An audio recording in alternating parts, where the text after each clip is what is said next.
Time-lapse photography is a method for creating video with a fast-forward effect. It's great for capturing natural events that happen over a period of time, like sunsets or a snippet of everyday life. Let's go over the basics.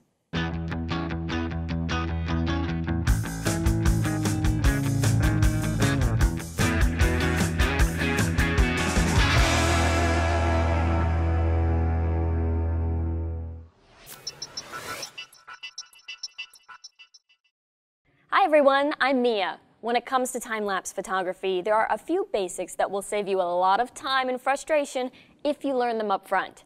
First, we'll go over what equipment you'll need to create a time-lapse. Second, a quick lesson on how many frames you'll need to capture for a smooth playback. Then we'll cover elements to include in your frame and learn the right camera settings to help you capture a sharp and properly exposed image throughout the entire time-lapse. Finally, we'll wrap up with a little bit of post-production work. So let's start with the gear. You'll need a camera that allows you to have manual control over the settings. I don't recommend full auto modes during time-lapse because that gives the camera freedom to make adjustments during the shooting process, thus ruining the continuous flow of the time-lapse. It's also nice to have a camera that can shoot raw files. I'm using a Canon 5D Mark III. It produces big files that require media cards capable of storing thousands of large images with a lot of data. But it's worth it because raw images will give you so much more to work with in post that you can create something that looks really professional. I would stick to 64 gig cards at the fastest read and write speed that you can afford. That way you don't have any issues with the cards keeping up while you're shooting. Next on the list is an intervalometer. This little device allows you to trigger the camera remotely to reduce camera shake. It'll also allow you to continuously trigger the shutter at a programmed interval of time. I'm using the Canon TC80N3. So if I figure I need to take a still every 2 seconds for 10 minutes, to get a 10-second time-lapse, then I'll choose the interval mode and use the dial on the side to program it for 2 seconds. It will remotely fire the camera every 2 seconds until I tell it to stop. You'll also need a tripod to mount the camera on because you'll never be able to keep the camera perfectly still the entire time, which would result in a shaky-looking time-lapse. I'm using the Magnus VT-4000, which is an affordable fluid head tripod for video work, but a basic Oben AC1300 tripod with a ball head will work fine too. However, if you will be facing a lot of wind or harsh elements, definitely go with something a little heavier. Another great way to stabilize the camera and add some dynamic movement to your shot is to use an automated slider. This will move the camera along a set of rails in increments so that each shot is slightly different from the one before it. In the end, it'll look like you're fluidly pushing into a shot or pulling out of it, or it can even look like you're moving along the horizon. This Cinetic Cinemoco motorized slider will let you program a camera dolly to slide in increments along a set of rails while it fires the camera remotely. It took me some time with the instruction manual and online tutorials to figure it all out, but once I did, I was able to program the shot interval and the distance the dolly will travel down the tracks. The Cinemoco takes a still, moves whatever distance you choose, and takes another shot. It's called SMS in the menu, which stands for Shot Move Shot. You can also set it to slide continuously while it fires the shutter. It also allows you to program things like exposure, the direction you want the wheels to travel in, and so on.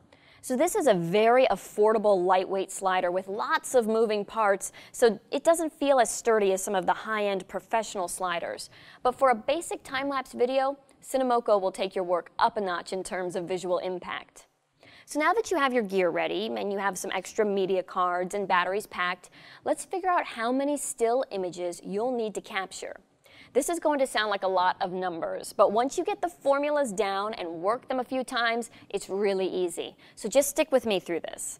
In order to achieve a smooth playback of frames that'll look like video, you'll need to play back at least 24 frames per second.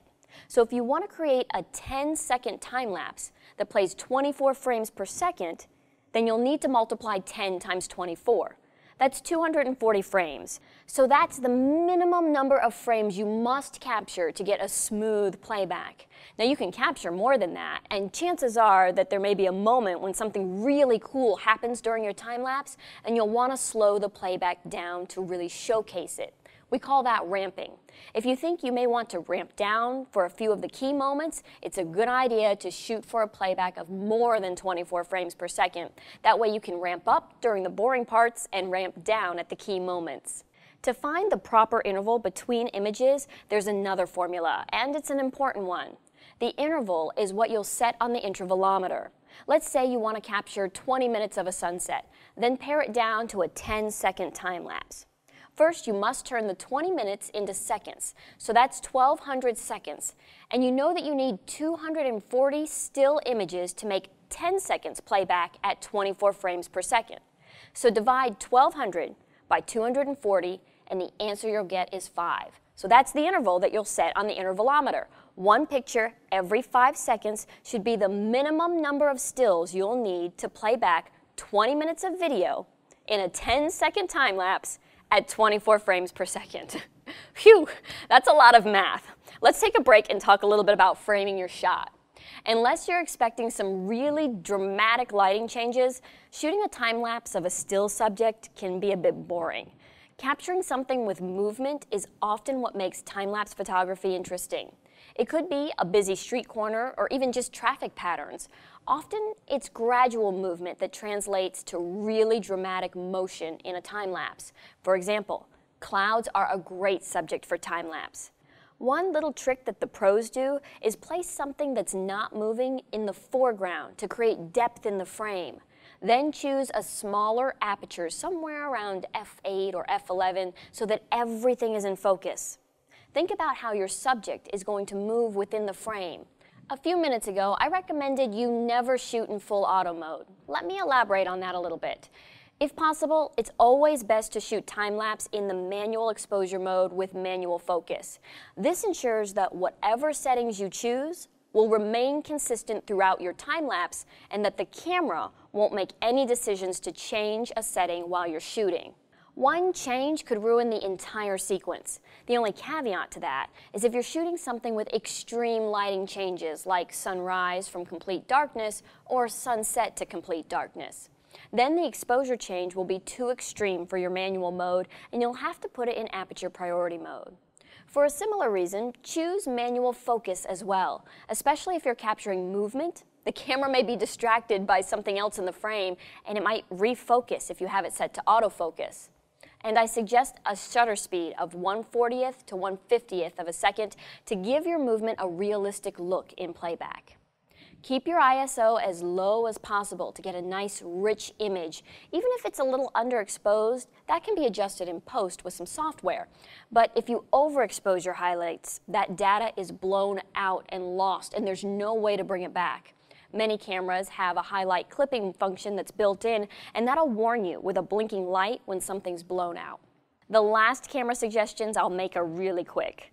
Disable the auto power off function. Turn off the live view on your LCD to save power, and turn the mirror lock up function on.